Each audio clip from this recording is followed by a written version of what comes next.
성도 여러분 안녕하십니까? 오늘 저녁에 이렇게 오신 모든 여러분들을 진심으로 환영합니다. 한국인의 급한 성격은 세계에서도 잘 알아줍니다. 외국에 나가면 한국말 한다면서 하는 단어가 뭐예요? 네, 빨리빨리. 그리고 또 있는데요, 맛있겠다. 네. 얼마나 많이 그 단어를 외쳤으면 가장 먼저 배우는 단어가 빨리빨리일까요? 한국인의 급한 성격을 외국인과 비교하는 또 재미있는 글이 있어서 가져와 봤습니다. 외국인은 자판기에 커피가 다 나온 후에 불이 꺼지면 컵을 꺼냅니다. 하지만 한국인은 자판기 커피 눌러놓고 컵 나오는 곳에 손 놓고 기다립니다. 그렇죠? 가끔 이제 커피가 튀면 손이 데이기도 하는데 그럼에도 불구하고 손을 넣고 있어야 돼요. 희한해요. 외국인은 사탕을 쪽쪽 빨아먹지만 한국인은 사탕을 깨물어 먹다가 이빨이 부러지죠. 네, 치과 의사 선생님들이 좋아하십니다. 외국인은 아이스크림을 혀로 핥으면 천천히 먹지만 한국인은 한꺼번에 먹다가 머리를 감싸고 두통에 시달리기도 합니다. 외국인은 저런 냄비 근성 다혈질 민족 이탈리아 같으니라고 이야기를 한다고 해요. 제가 이탈리아를 잘 모르지만 근데 한국인은 저런 여유만만 느려 터진 지중해 쪽 국가다운 이탈리아 답답해라고 한다는 거죠. 여전히 우리가 볼 때는 모두가 답답한 것 같습니다. 외국인은 버스 정류장에서 기다리다가 천천히 승차하는데 한국인은 어떻게 해요? 일단 기다리던 버스가 오면 도로로 내려가죠. 종종 버스와 추격전이 벌어집니다. 가끔은 버스 바퀴에 발이 찌기도 하는데 문 열리기도 전에 문에 손을 대고 있습니다. 요즘은 좀 안 그런 것 같아요. 요즘은 좀 엄격해져서 이렇게 하고 있지 않은데 다 경험해 보신 것 같아요. 웃으시는 거 보니까. 외국인은 인도에서 서서 택시하며 손을 들지만 한국인은 도로로 내려가 택시를 따라가서 뛰어가며 문손잡이를 잡고 외친다. 철산동, 에덴 요양병원 이렇게 외친다는 거죠. 외국인은 야구는 9회 말 2사부터라고 하지만 한국인은 다 끝났다면서 나가버립니다. 외국인들은 영화를 볼 때 마지막 엔딩 크레딧과 함께 OST를 감상하며 여운에 젖지만 한국인은 빨리 일어나야 남들보다 먼저 나갈 수 있다고 이야기하면서 서둘러서 나갑니다. 외국인은 오늘의 요리는 스테이크야. 여기 레스토랑은 이런 게 특징인데 요리사는 이렇고 저렇고 하면서 여유롭게 하지만 우리는 어떻게 해요? 아니, 소를 키워서 만들어 오나요? 왜 이렇게 안 나와? 하면서 배를 누르죠.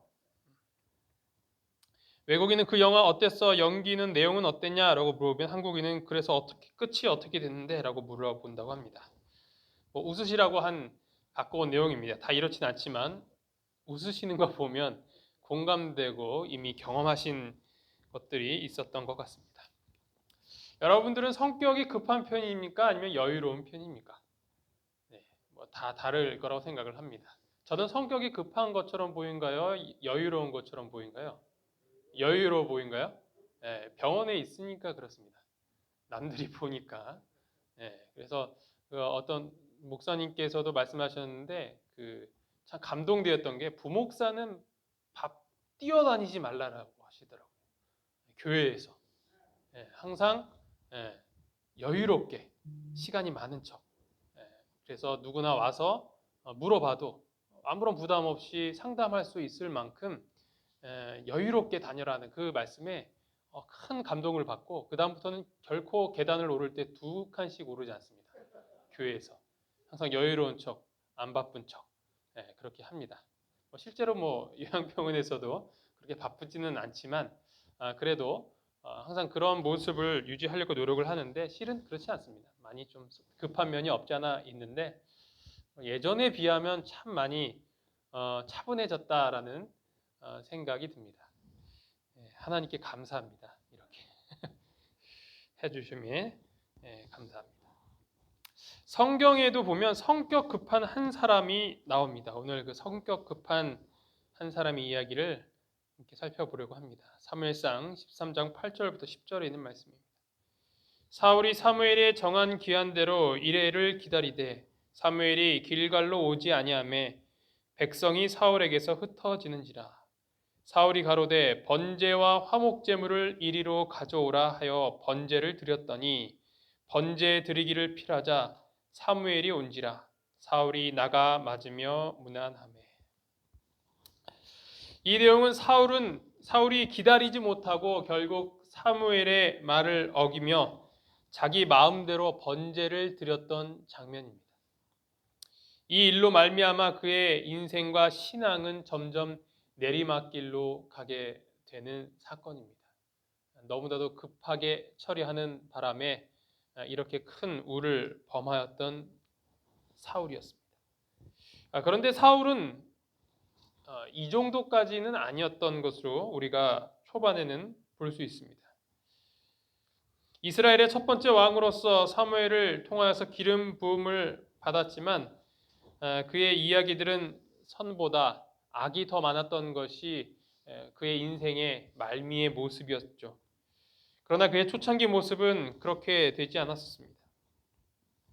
사무엘상 9장부터 나오는 사울의 모습은 참으로 순박한 청년의 모습이었습니다. 아버지의 암나기들을 찾으러 갔다가 찾지 못하고 돌아가려고 하자 사환이 이렇게 이야기를 합니다. 그가 대답하되 보소서 이 성읍에 하나님의 사람이 있는데 존경을 받는 사람이라. 그가 말하는 것은 반드시 다 응하나니 그리로 가사이다. 그가 혹 우리가 갈 길을 가르쳐 줄까 하나이다 하는지라. 바로 하나님의 사람의 그 말을 듣자라는 것이죠. 하나님의 음성을 듣자라는 제안을 이 사환이 이야기합니다. 그리고 사울은 그 사환의 말을 듣습니다. 사울이 그의 사환에게 이르되 내 말이 옳다 가자 하고 그들이 하나님의 사람이 있는 성읍으로 가니라. 그는 하나님께 갈 길을 묻던 자였던 것입니다. 그러니까 실제적인 길을 물으러 갔던 자라고 여기에선 표현되어 있지만 그의 인생의 방향을 하나님께서 지도해 주시기를 바라는 그런 마음이 그런 그의 모습이 담겨져 있는 이야기인 것입니다. 또한 그는 새 마음과 영을 받은 자였습니다. 사무엘상 10장 9절 10절을 보면 그가 사무엘에게서 떠나려고 몸을 돌이킬 때 하나님이 새 마음을 주셨고 그날 그 징조도 다 응하니라. 그들이 산에 이를 때 선지자의 무리가 그를 영접하고 하나님의 영이 사울에게 크게 임함으로 그가 그들 중에서 예언을 하니. 그가 이러한 사람이었습니다. 새 마음과 영을 받았던 사울. 또한 왕으로 선택되었다는 말을 들었을 때 그는 다음과 같이 이 말을 합니다. 사울이 대답하여 이르되 나는 이스라엘의 지파의 가장 작은 지파 베냐민 사람이 아니니까 또 나의 가족은 베냐민 지파 모든 가족 중에 가장 미약하지 아니하나이까 당신이 어찌하여 내게 이같이 말씀하시나이까 하니.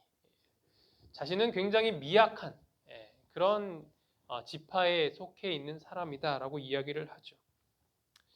또한 제비뽑기를 하여서 그가 하나님의 선택하신 사람이라는 것을 확증하였을 때 그는 부끄러워서 숨어 있었어요. 사무엘상 10장 21절 22절을 보면 베냐민 지파를 그들의 가족별로 가까이 오게 하였더니 마드리의 가족이 뽑혔고 그 중에서 기스의 아들 사울이 뽑혔으나 그를 찾아도 찾지 못한지라. 그러므로 그들이 또 여호와께 묻되 그 사람이 여기 왔나이까. 여호와께서 대답하시되 그가 짐 보따리들 사이에 숨었느니라 하셨더라. 어디에 숨어 있었어요? 짐 보따리에 숨어 있었다는 것이죠. 아니 왕이 될 사람이 말이죠, 그렇죠? 짐 보따리에 숨어 있는 게 말이 됩니까?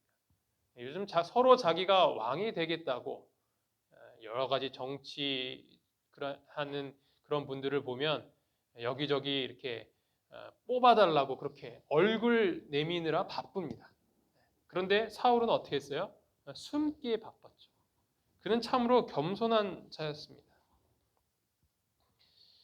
그리고 그는 하나님의 섭리를 기다릴 줄 알았던 자였습니다. 사울이 왕이 되었다는 그 사실이 공표되자 몇몇 야심이 많은 사람들은 그를 비아냥거렸습니다. 그때 사울은 잠잠하였습니다. 부저 선지자에서는 이렇게 이야기를 합니다. 그러나 사울은 그의 왕권을 힘으로 유지하고자 하지 않았다. 그는 베냐민 고원 중에 있는 그의 집에서 조용히 농사일에 종사하면서 그의 권위의 확립을 전적으로 하나님께 맡겼다. 참으로 아, 때로는 참 왕이 될 상인가 그런 생각이 들 정도로 그가 이렇게 얼마나 참 침착하고 겸손하고 때를 기다릴 줄 아는 사람인지, 그가 왕이 기름 부음을 받았음에도 불구하고 여전히 그가 하던 일을 했다라는 이 사실을 보면 우리가 이런 이 사울의 모습을 보면서 우리가 무엇을 배워야 할지 깨닫게 되는 것입니다. 또한 사울은 복수하지 않는 자였습니다. 사울이 군사를 모아 암몬과의 전쟁에서 승리한 뒤에 전에 비아냥거렸던 사람들을 끌어내서 죽이고자 했을 때, 죽이자고 그렇게 이야기를 했을 때 그는 다음과 같이 말합니다. 사울이 이르되 이 날에는 사람을 죽이지 못하리니 여호와께서 오늘 이스라엘 중에 구원을 베푸셨음이니라.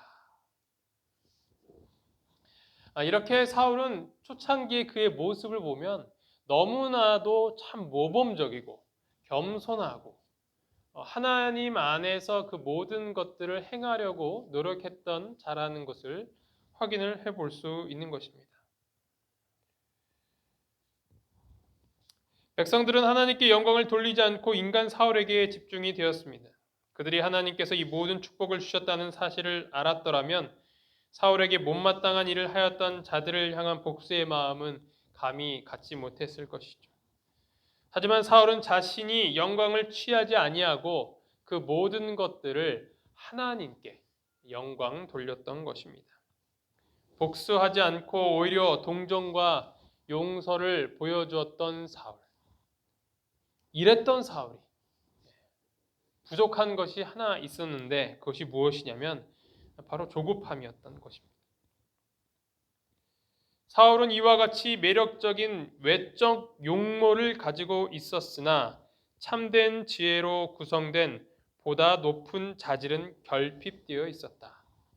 사울은 청년기에 그의 조급하고 격렬한 감정을 제어하는 법을 배우지 못했고 하나님의 은혜에 새롭게 하시는 능력도 전혀 체험하지 못했다.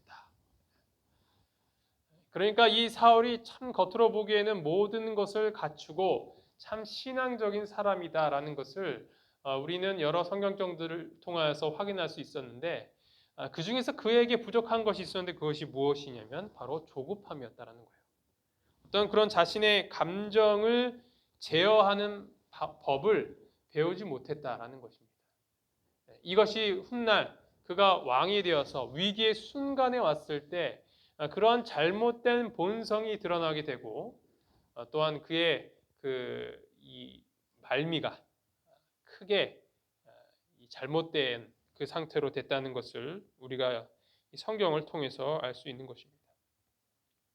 그 조급함을 드러낸 첫 번째 사건이 바로 무엇이냐면 우리가 이 본문 성경 말씀을 읽었었던 바로 길갈에서의 전투였습니다. 블레셋 사람들이 이스라엘과 싸우려고 모였는데 병거가 3만이요 마병이 6,000명이요 백성은 해변에 모래같이 많더라.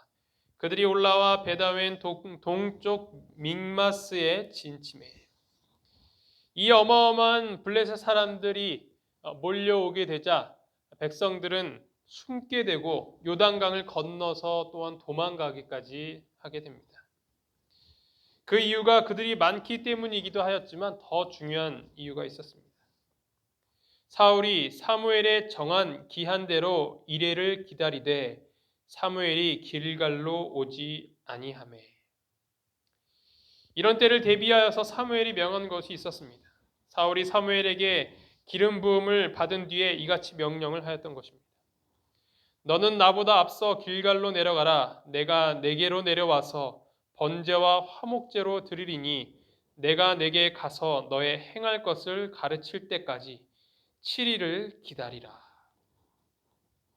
백성들은 하나님을 의지하지 않고 인간 지도자만을 바라보았습니다. 그들은 그 기다리는 7일 동안 그들의 마음을 정돈하고 예배를 준비하면서 하나님께 대한 그 신뢰심을 유지하여야 했습니다. 그러나 그들은 그저 기다리기만 하였던 것이죠. 그때 이 지도자 사울은 백성들의 마음을 진정시키고 그들의 믿음을 하나님께로 고정시킬 수 있도록 인도해야 하는 책임이 있었습니다. 그러나 그들의 시선을 하나님께로 돌리지 못하였고 결국 이 사울마저도 큰 실수를 범하게 되었던 것입니다. 사울은 백성들을 진정시키기 위하여서 너무 조급한 나머지 사무엘을 기다리지 못하고 자신이 직접 번제와 화목제물을 하나님 앞에 드렸던 것입니다. 조금만 더 기다렸다면 사무엘이 오기까지 그가 하나님께 의지하는 마음으로 그렇게 기다렸다면 그의 이런 성급한 행동은 나오지 않았을 것이며 하나님께서 그와 끝까지 함께 하셨을 것입니다. 우리도 이와 같은 조급한 이 행동을 할 때가 얼마나 많이 있습니까? 하나님을 기다리지 못하고 주님의 말씀을 의지하지 못하고 우리 마음대로 우리가 할 수 있는 인간적인 그런 노력과 계산들을 할 때가 참으로 많이 있는 것을 보게 됩니다. 그것은 정말로 조심해야 될 우리의 조급함인 것입니다. 신앙에 있어서도 조급함은 굉장히 위험한 요소가 될 수 있는 것입니다. 그래서 우리는 기다릴 수 있어야 됩니다. 기다릴 줄 아는 신앙을 가져야 합니다. 급하게 생각하지 말고 하나님께서 나와 함께 하실 것이다라는 그 굳건한 약속을 갖고 있어야 우리는 급하지 않게 될 수 있다라는 것이죠. 부저 선지자에서는 이렇게 이야기를 하고 있습니다. 우리는 하나님께서 주시는 시련이 어떤 큰 이익과 연계가 되어 있는지 알지 못한다.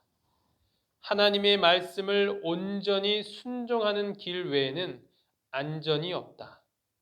하나님의 모든 약속들은 믿음과 순종을 조건으로 주어져 있으며 하나님의 명령에 순응하지 않으면 우리에게는 성경에 제시된 수많은 약속들이 성취되지 않을 것이다. 하나님의 뜻을 기다리지 못하였던 사울, 그는 순종하지 못하였고 하나님의 섭리를 의지하기보다는 자신의 머리를 써서 이를 해결하려고 하였던 것입니다. 그가 조금 더 기다리고 하나님을 의지하였더라면 그 불리한 상황은 뒤바뀌었을 것입니다. 하지만 그것은 실수로 끝나지 않았고 그의 통치 기간 중 회개하고 하나님께 돌아올 수 있는 기회가 수도 없이 많았지만 끝까지 완고한 마음을 고집하다가 비참한 최후를 맞이하게 되었던 것입니다.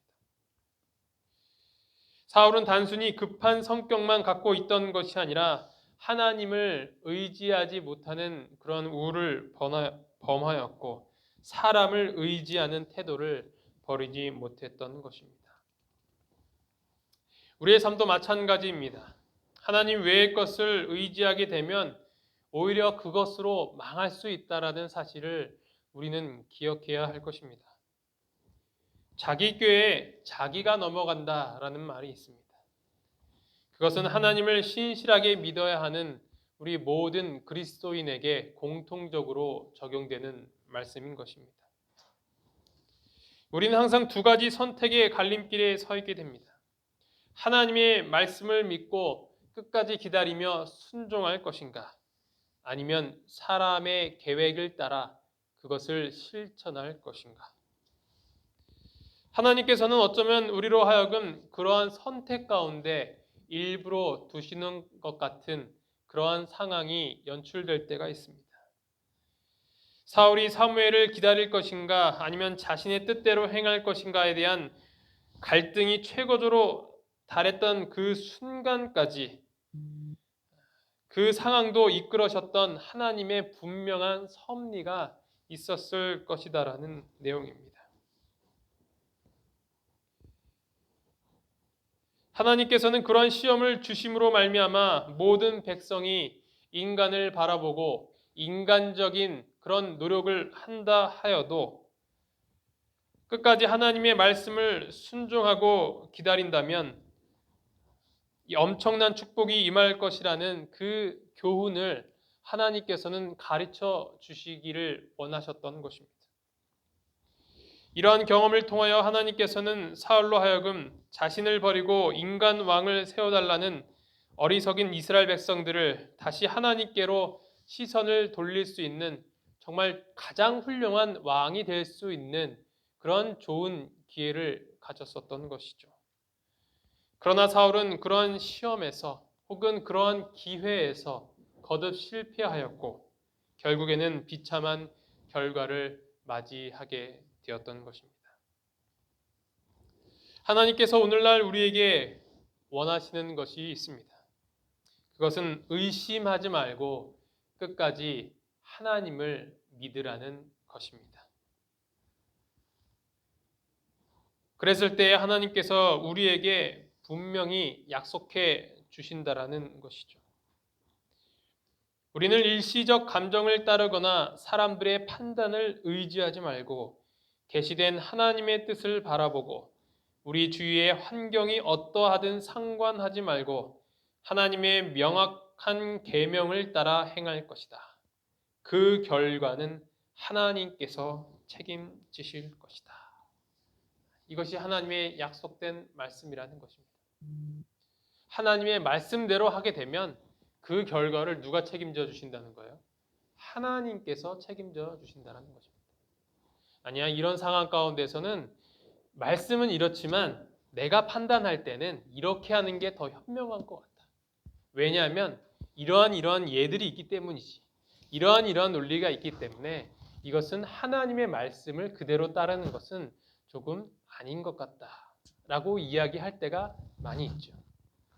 그리고 그러한 논리를 성립하기 위하여서 자신을 정당화시키기 위하여서 여러 사람들에게 말합니다. 이것이 이렇게 해도 괜찮다. 그것이 바로 우리의 나약한 인간의 모습이라는 것이죠. 조급함을, 우리의 어리숙함을 덮기 위한 또 하나의 술책일 뿐인 것입니다. 우리는 어떤 순간에서도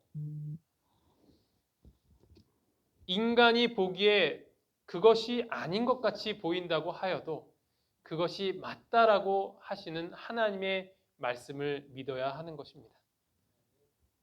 모든 사람들이 그 방법은 잘못됐다고 하여도 오히려 그 사람들이 잘못된 길을 가고 있다고 이야기하고 있는 성경 말씀을 따라 사는 것이 바로 하나님의 참다운 백성의 모습이라는 것입니다.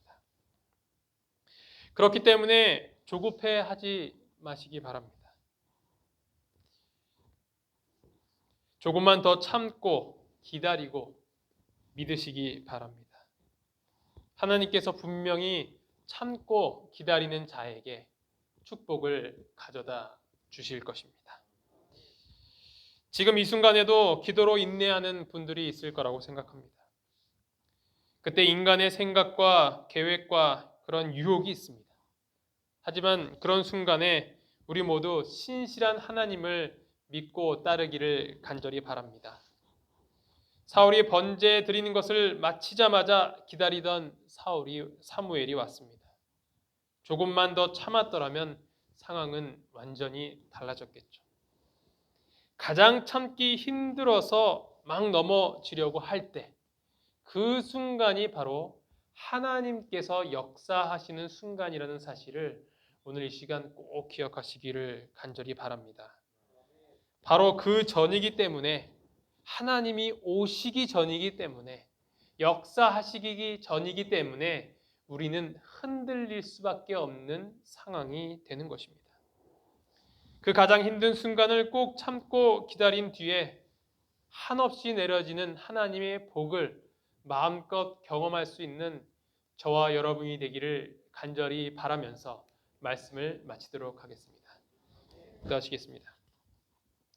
하늘에 계신 하나님 아버지, 오늘 저희에게 또 중요한 교훈을 주심에 참으로 감사합니다.